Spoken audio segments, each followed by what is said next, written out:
Karena sistem saraf ini kalau diibaratkan adalah komputer yang menggerakkan tubuh kita semuanya. Bukan hanya menggerakkan ya, yang membuat tubuh kita atau manusia ini bisa hidup, Berfungsi berfungsi gitu ya. Mulai dari bernapas, bergerak, berpikir, segalanya memiliki kaitan dengan sistem saraf. Kalau terjadi kerusakan pada sistem saraf, otomatis akan terjadi gangguan pada area yang dipersarafinya. Gampangnya seperti ini. Kalau rumah kita tiba-tiba lampu ruang tamunya nggak hidup atau mati, maka ada kerusakan di sikring atau MCB tempat yang lampu tadi. Nah itu, jadi tergantung area mana yang kena, maka gangguannya akan ada di situ. Sistem saraf itu, terutama tadi kabel besarnya itu dilindungi oleh tulang belakang ya, tulang belakang. Ini adalah yang membentuk postur tubuh kita. Jadi kalau postur tubuh kita mulai dari duduk, berdiri, berjalan itu tidak sesuai dengan anatominya, maka otomatis si tulang-tulang ini strukturnya akan berubah.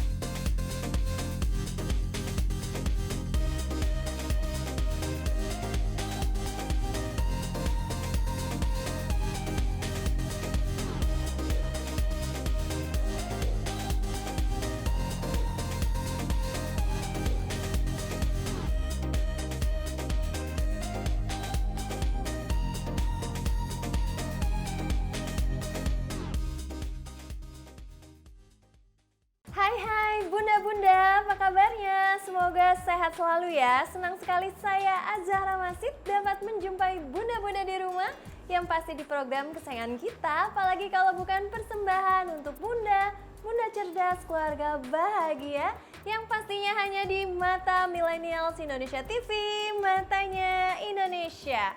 Nah bunda-bunda, selama 30 menit ke depan pastinya kami akan menyajikan informasi yang hangat disertai dengan narasumber yang luar biasa. Nah bunda-bunda, pada episode kali ini kami akan membahas mengenal fungsi dan sistem saraf pada manusia nih bun. Karena ini penting banget. Dan bunda-bunda tahu tidak sih, sistem saraf merupakan jaringan kompleks yang berperan penting dalam mengatur setiap kegiatan di dalam tubuh nih bun. Dan sistem saraf juga dapat dibagi menjadi dua kelompok besar nih bun. Ada sistem saraf pusat dan juga sistem saraf tepi. Tapi untuk mengetahui lebih detail ya, karena pasti bunda-bunda pengen tahu nih gimana sih fungsi sistem saraf dan segalanya. Nah, di sini saya nggak sendirian karena di sini sudah ada narasumber kita yaitu Dokter Ziki. Hai dokter. Halo, apa kabar? Baik dong, dokter gimana? Sehat? Alhamdulillah sehat. Sehat dong. Nah ya dok, tadi kan kita ngebahas soal sistem saraf nih. Ya. Sebenarnya seberapa penting sih sistem saraf yang ada di tubuh kita? Jawabannya sebenarnya gampang, penting banget ya. Karena sistem saraf ini kalau diibaratkan adalah komputer yang menggerakkan tubuh kita semuanya. Bukan hanya menggerakkan ya, yang membuat tubuh kita atau manusia ini bisa hidup, Berfungsi berfungsi gitu ya. Mulai dari bernapas, bergerak, berpikir, segalanya memiliki kaitan dengan sistem saraf. Nah ini. Nah kalau tadi kan kita ngebahas soal penting ya, tapi kalau sebenarnya sistem saraf sendiri itu apa sih? Dan apakah ada perbedaan nih antara sistemnya misalnya dengan saraf-saraf yang ada di tubuh kita? Ya, kalau ditanya sistem saraf itu tadi disebut di depan. Jadi sebenarnya saraf itu adalah sistem atau komputer maha canggih yang Tuhan ciptakan untuk mengatur tubuh manusia. Yang mana komputer atau CPU-nya, Central Processing Unit-nya, prosesornya adalah di otak. Kemudian ada kabel besar yang dari otak itu untuk menggerakkan tangan, pencernaan, nafas, segala macam kaki ya apapun itu melewati sumsum tulang belakang yang berada di leher sampai daerah ke pinggang atau ekor. Yang mana kabel utama ini dilindungi oleh sebuah cangkang keras yaitu tulang belakang. Nah, jadi sudah diproteksi seperti itu. Nah, dari kabel yang besar ini akan bercabang-cabang lagi menjadi kabel-kabel kecil yang menuju tangan, yang menuju kulit, yang menuju kaki, menuju jempol, itu lewat sistem saraf tepi namanya. Nah, sistem saraf pusat adalah yang tadi otak dengan sumsum tulang belakang. Selain itu kita sebut namanya sistem saraf tepi. Jadi analoginya adalah kabel-kabel ya itu. Oke, nah berarti kalau misalnya saya analogikan menurut orang awam nih, berarti saraf tepi itu saraf yang kecil-kecil, misalnya kabel yang kecil-kecil, Ya. tapi kalau misalnya yang saraf besar itu adalah yang di sumsum tulang belakang. Yang kabelnya gelendongan, Oke. nah itu. Nah, tapi kalau misalnya kita ngomongin fungsi sistem saraf Ya. ini, berarti banyak banget ya dok ya? Banyak banget. Semua aktivitas tubuh manusia mulai dari apa? Kita detak jantung, ya, bernafas, bergerak, berbicara, berpikir, melihat, mendengar. Semua apapun terkait dengan sistem saraf. Oke, berarti termasuk kayak kita mengunyah Semua. Mengunyah semuanya juga. ya? Berarti head to toe ya? Iya. Dari kepala sampai kaki berarti Dari luar sampai semuanya dalam juga. berfungsi, dari luar juga sampai dalam juga berfungsi. Tapi kira-kira ada berapa banyak sih dok kalau kita ngomongin sistem saraf? Kalau misalnya di sumsum tulang belakang berarti kan satu ya? Atau Iya. memang ada banyak juga? Ya. Itu kan katanya kabel besarnya Kabel nih. besar. Nah, itu just one atau misalnya untuk yang keseluruhan tubuh itu baru sarafnya itu tak terhingga. Oke. Kalau dari kita bahas dari otaknya dulu mungkin ya. Otak itu ibaratnya bola dunia yang di situ ada benua-benuanya. Ada Afrika, ada Asia, ada Eropa segala macam. Nah, Betul. otak ini ada area-areanya, area motorik, area sensorik, ya. Kemudian area penglihatan, area bicara, area memori, area berpikir segala macam itu banyak. Nah, kemudian dia akan memanjangkan kabelnya untuk bisa digabungkan di sumsum tulang belakang tadi. Jadi sumsum tulang belakang seperti kabel, yang mana kalau kabel itu kan ada selubungnya ya, kayak Betul. karet gitu ya, kayak plastiknya. Kalau dibuka isinya mah kabel-kabel lagi, kecil-kecil lagi. Yang secara umum dibagi menjadi 3. Motorik untuk pergerakan, sensorik untuk merasa, dan otonom. Otonom untuk mengatur misalnya keringat, detak jantung, bernafas, saluran cerna, nah kayak gini. Dia turun sampai bawah. Setelah itu di area-area tertentu dia keluar sendiri-sendiri menjadi saraf tepi tadi. Nah itu. Berarti sebenarnya banyak juga ya dok ya? Banyak banget. Contohnya tapi kalau misalnya ini kan pasti bunda-bunda juga banyak yang belum tahu nih dok. Iya. Anggaplah misalnya saya seperti ini ya, misalnya body language-nya seperti Iya. ini gitu. Ini yang menggerakkan tangan seperti ini juga adalah saraf kan? Iya, ini sangat kompleks Jadi loh. sampai kayak Ya, gini, untuk Mbak Zahra bisa tangan. menggerakkan tangan kiri sambil berbicara, berarti di otak kanan, kan dia menyilang ya kalau motorik ya, kanan ke tangan kiri, kiri ke tangan kanan gitu kan ya. Maka tadi di otak kanan ini menggerakkan, tapi kan sambil berbicara. Iya. Yang berbicara itu yang mengatur adalah otak kiri. Jadi sangat kompleks ya, jadi yang kanannya nyala, yang kirinya nyala, tapi di area yang berbeda. Oh, berarti sangat berkorelasi Sangat ya? berkorelasi. Belum kita berkomunikasi seperti ini ya, kita bicara. Berarti kan Mbak Zahra paham apa yang saya bicarakan, saya juga sebaliknya gitu ya. Pemahaman ini ada dari area telinga, kemudian area pemahaman. Jadi otak itu mungkin kalau dinilai ya, itu nyalahnya di beberapa tempat yang berbeda di saat yang bersamaan. Wah, ternyata keren banget ya makhluk ciptaan Tuhan tentunya. Betul. Yang benar-benar memang tak terbatas ya, unlimited ya, itu seperti komputer tadi ya, yang kemana-mana gitu. Nah, tapi kalau misalnya kita ngomongin sistem saraf, tadi kan pusatnya adalah otak. Nah, tapi apakah saraf sendiri itu menjadi sistem utama yang ada di tubuh atau tidak bisa tergantikan nih, yaitu Oke. otak nih? Kalau bicara sistem tubuh ya, tidak ada yang utama, tidak ada yang nomor 2 sih sebenarnya, saling menunjang. Karena gini, misalnya ada namanya sistem kardiovaskular atau jantung dan pembuluh darah. Ini adalah sistem yang sangat erat kaitannya dengan sistem saraf. Karena kenapa? Otak ini adalah organ yang relatif tidak besar, ya. Tetapi dengan organ yang hanya sebesar itu, dia memiliki permintaan darah yang sangat banyak. Oh, Sangat oke. banyak. Jadi dia tidak besar tapi dia boros darah gitu loh. Ya, jadi dia mintanya banyak. Siapa yang bisa mensuplai darah? Yang mensuplai darah adalah sistem kardiovaskular tadi, jantung dan pembuluh darah. Jadi mereka berkaitan. Oh, berarti jantung lebih penting dong? Enggak gitu juga. Karena kenapa?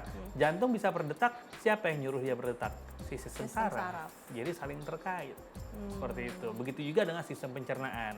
Pencernaan digerakkan oleh sistem saraf. Tapi pencernaan itu akan menarik nutrisi-nutrisi yang berguna untuk sistem saraf. Nah, jadi semua saling terkait gitu. Oke, nah tapi kalau misalnya dalam tubuh manusia sendiri ada berapa banyak sih, maksudnya jaringan, kasarnya jaringan kabel ya. Kalau Jaringan misalnya kita kabel, ngomongin secara universal gitu ya, Iya. Bun, biar bunda-bunda juga ngerti gitu kan. Banyak banget, setiap milimeter Milimeter setiap bahkan. milimeter tubuh kita itu memiliki saraf, kecuali dua, kuku dan rambut. Kuku dan rambut tidak Ada kabelnya. Nah, kenapa itu Kalau bisa seperti itu? Kalau ada kabelnya berarti kalau kita potong rambut pasti sakit dong. Oke, ini make sense sih. Iya, atau gunting kuku pasti sakit dong. Iya. Oh, iya juga sih ya dok ya. Berarti kuku sama rambut dia tidak ada kabelnya. Tidak ada kabelnya. Iya. Oke. Nah, terus kalau misalnya bagaimana kita ngomongin cara kerja sistem saraf nih. Tadi kan dokter sempat memberitahu nih kalau misalnya kita interaksi nih dua arah, belum lagi misalnya tangan saya seperti ini menggerakkan body language dan ditambah saya berbicara gitu. Ngomongin sebuah isu gitu seperti yang sekarang. Nah, tadi kan dokter bilang oh berarti di otaknya ada yang nyala nih beberapa gitu. Nah, tapi untuk cara kerjanya sendiri, nah itu seperti apa dok?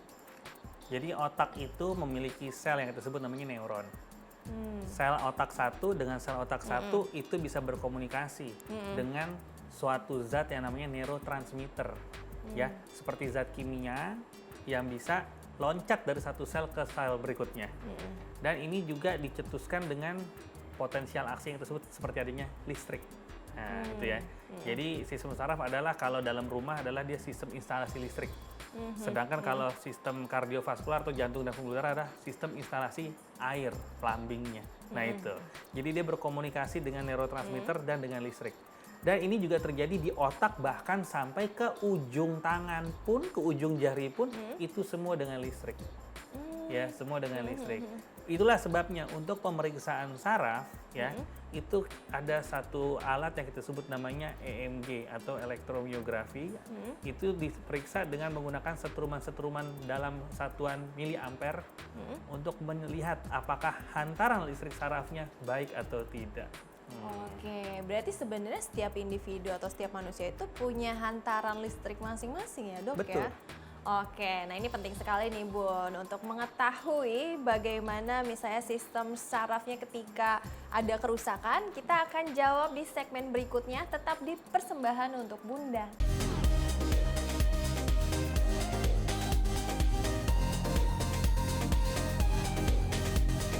Bunda-bunda, kembali lagi di Persembahan untuk Bunda dan masih bersama saya Azahra Masid bersama dengan Dr. Ziki Ombana, spesialis saraf. Oke nih dok, pas banget ya kita ngebahas sistem saraf bersama spesialis saraf.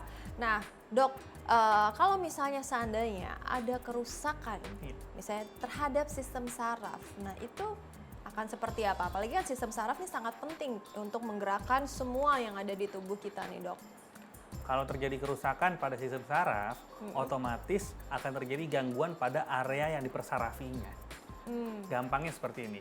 Kalau rumah kita tiba-tiba lampu ruang tamunya nggak hidup atau mati, maka ada kerusakan di sikring atau MCB tempat yang lampu tadi.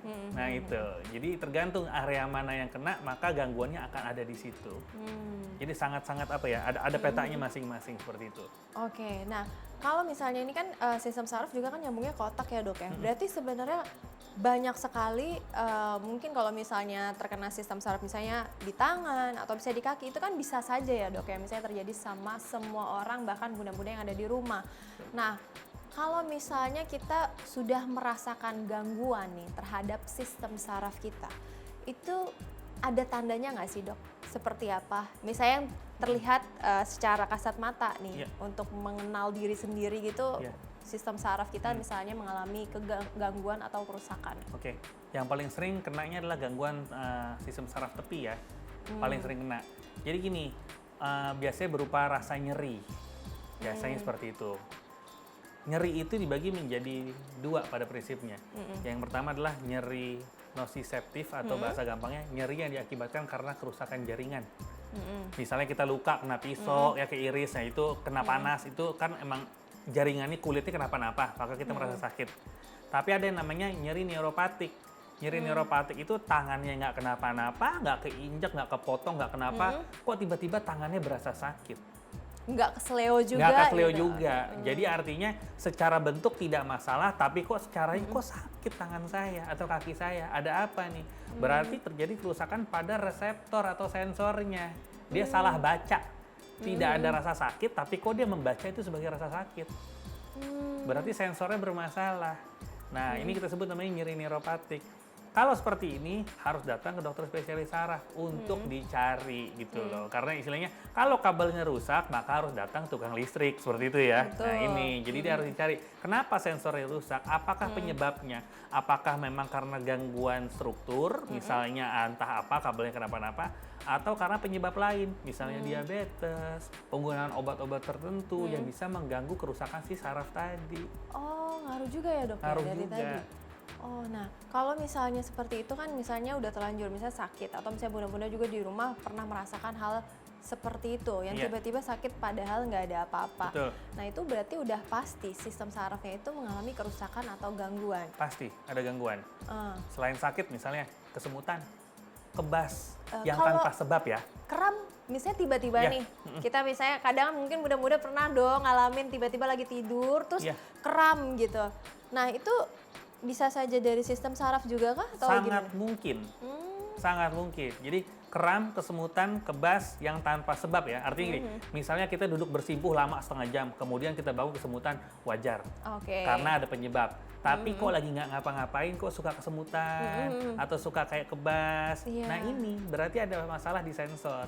Oke. Dia salah baca ya. Nah ini jadi harus cek ke dokter saraf. Ini yang penting banget nih Bun, apalagi kram kaki kan biasanya itu kayak Betul. masalah umum gitu loh, yang mana misalnya nggak lagi duduk, misalnya kadang kan lagi tiduran, Lagi bahkan tidur. saya pun sempat seperti itu nih dok, misalnya lagi tidur, kok tuh kram Kayak gitu kan. ketarik gitu ya. Iya, Nah, nah itu. ya berarti Itu. ya, wah, nah kalau kayak gitu misalnya nih, kalau misalnya kayak saya mengalami kram di kaki, berarti yang bermasalah itu adalah sistem saraf di kaki kah, ataukah bisa yang lain-lain nih dok? Paling sering begini, kalau kaki itu terminal pertamanya atau sikringnya itu adanya di pinggang.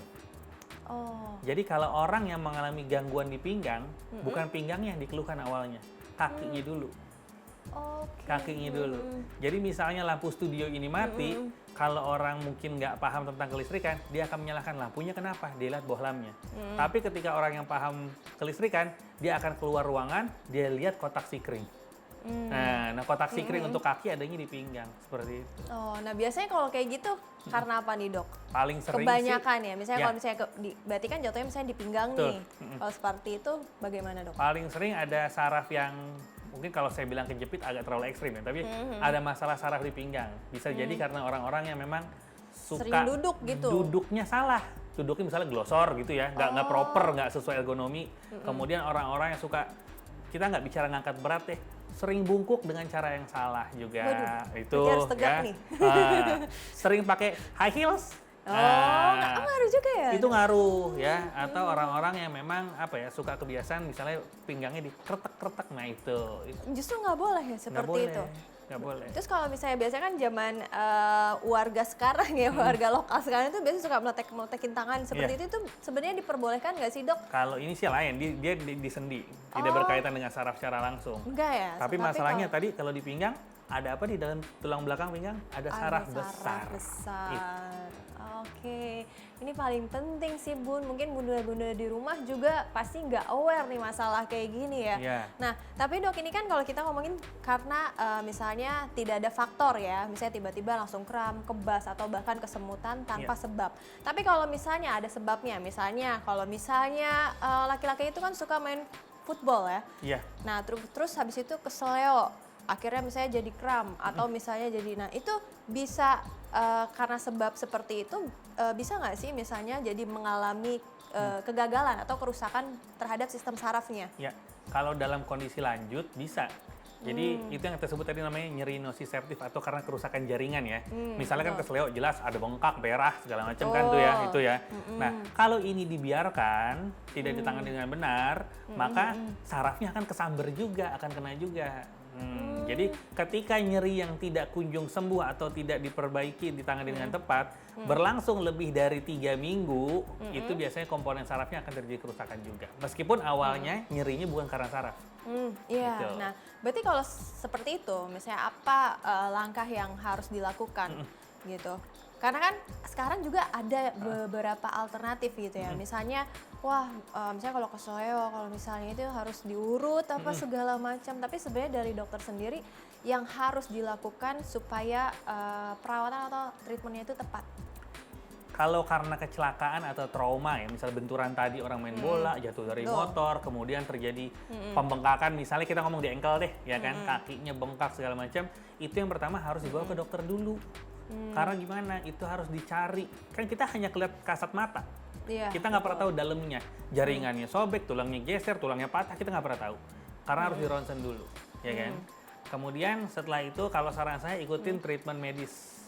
Karena jujur, mungkin selama ini beranggapan yang namanya kalau treatment medis ujung-ujungnya operasi gitu ya. Enggak juga. Kan kebanyakan masyarakat takutnya seperti itu. Wah, udah operasi, sakit, biaya besar. Enggak juga. Justru operasi itu sangat jarang terjadi. Seringnya pengalaman saya, orang malah jadi operasi karena ditangani dengan salah, udah di mana-mana. Terlambat, akhirnya jadi kerusakan, mau nggak mau jadi operasi. Kalau ditangani dengan awal, mungkin bisa dengan kompres es dulu, mungkin dengan pakai apa namanya kayak dibebat gitu ya, dibebat gitu ya, kayak di gips gitu ya, di gips. atau pakai pembalut gitu, itu bisa. Kemudian bisa juga mungkin dengan fisioterapi, obat-obatan, nah seperti itu. Dan kalau saya jujur kurang menyarankan untuk melakukan tindakan seperti pijat segala macam. Bukannya saya anti, karena ya saya juga suka dipijat gitu ya dengan batas tertentu. Tapi kita tidak pernah tahu kerusakan di dalam seperti apa. Dan yang memijat tidak pernah tahu seberapa kuat tulang atau sendi orang yang dipijat. Bisa-bisa bukan makin benar malah makin patah. Iya, dan sebenarnya sebaiknya ketika lagi sakit ya justru jangan dipijat, yang ada takutnya malah bengkak. Betul. Seperti itu ya dok ya. Iya. Tapi kalau misalnya lagi nggak apa-apa atau misalnya lagi nggak ada masalah ya mungkin it's okay ya. Silakan. Nah tadi ngomongin juga masalah postur tubuh nih dok. Betul. Kan tadi dokter bilang bisa aja misalnya kalau misalnya kita mengalami kram atau misalnya kesemutan atau bahkan sampai kebas gitu itu karena ada postur tubuh yang salah ketika duduk. Bahkan ketika misalnya berdiri mungkin jalan mungkin bisa. Nah gimana sih maksudnya untuk misalnya tips lah ibaratnya untuk kepada bunda-bunda juga gitu, misalnya kalau misalnya postur tubuh yang baik dan benar ketika duduk dan juga misalnya diri itu seperti apa, karena kan ini mempengaruhi sistem saraf yang ada di tubuh. Betul.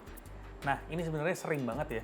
Jadi banyak penyakit-penyakit saraf tepi yang selama ini orang nganggap ini karena kenapa gitu ya. Misalnya sakit pinggang, orang bilang karena kurang minum segala macam, itu adalah sebenarnya informasi yang salah. Kemudian sakit di tengkuk karena memang katanya kolesterol, itu juga informasi yang salah. Ini justru sering terjadi pada orang-orang yang memposisikan tubuhnya tidak ergonomis. Contoh, duduk yang baik adalah duduk yang menempel pada senderan. Duduk yang glosor gitu bahasanya, merosot gitu ya. Itu justru berbahaya untuk saraf di pinggang. Kemudian orang-orang yang sering menunduk lama, entah mungkin kita baca, nulis, gadget segala macam itu ya, dalam kondisi yang lama dan akumulasi, itu justru berbahaya untuk daerah saraf di daerah leher. Nah, Aduh, ternyata banyak sekali banyak ya. kegiatan hari-hari. Iya, tapi untuk lebih lanjut lagi, lebih jelas lagi nih sama dokter, kita akan lanjut di segmen berikutnya. Jadi jangan kemana-mana, tetap di Persembahan untuk Bunda.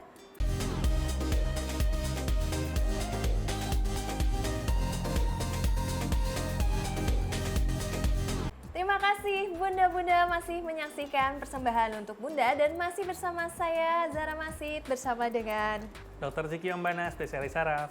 Oke, nah dok tadi kan dibilang nggak boleh kalau misalnya lagi duduk tuh bongkok, terus habis itu ngeglosor.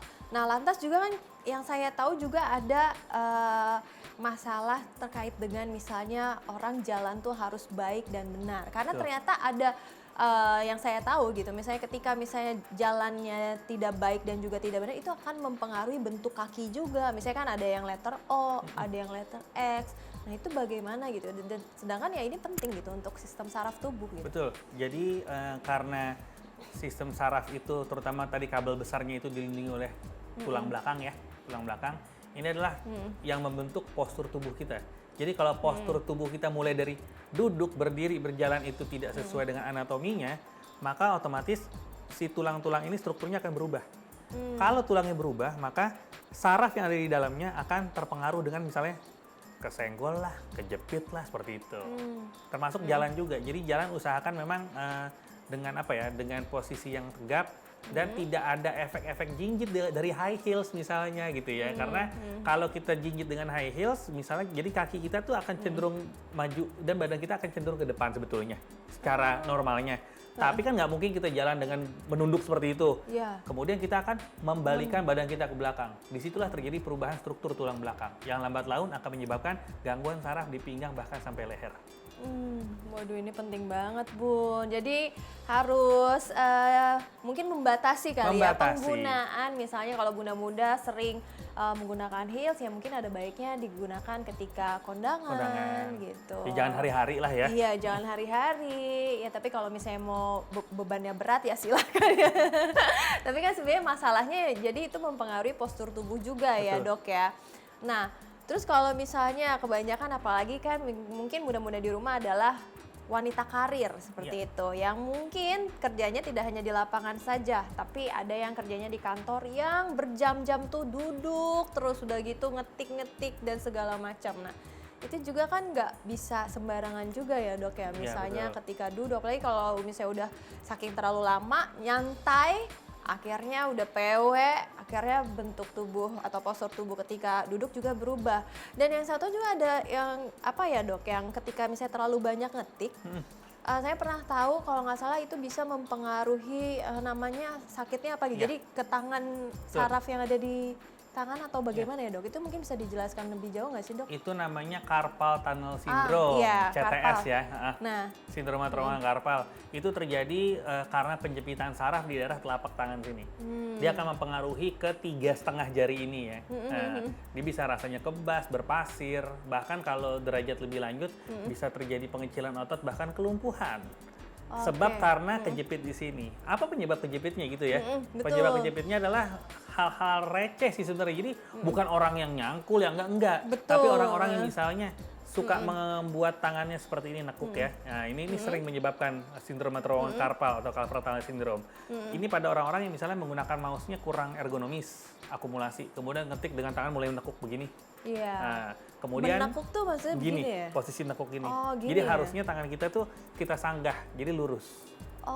Oke, jadi harusnya ke meja ya. Harusnya jadi begini, harus lurus. ada apa sih namanya penahan. Alasnya. Ya, Jadi tidak membuat sudut.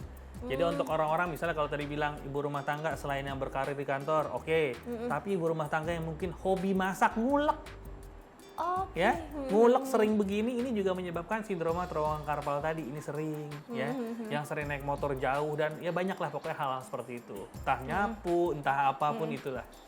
Nah, apalagi kan tangan itu merupakan salah satu bagian tubuh yang sering kali digunakan, bahkan juga dipakai gitu. Mungkin kalau misalnya kita membicarakan untuk membatasi kinerja tangan itu akan sulit sekali ya Dok ya. Tapi ketika misalnya terjadi gangguan yang seperti tadi, nah itu bagaimana yang harus dilakukan gitu? Yang pertama adalah harus datang dulu ke dokter spesialis saraf. Karena di sana akan dilakukan pemeriksaan. Ini betulkah gangguannya hanya di telapak atau gangguannya dari leher? Karena ini berkaitan. Oke, langsung dari sini ya, satu jalur ya. Karena kalau dari tangan sini penyebabnya beda, terapinya beda, dari leher juga beda. Dan kalau memang sudah ketahuan, itu ada derajatnya, derajat 1 sampai 6 gitu ya.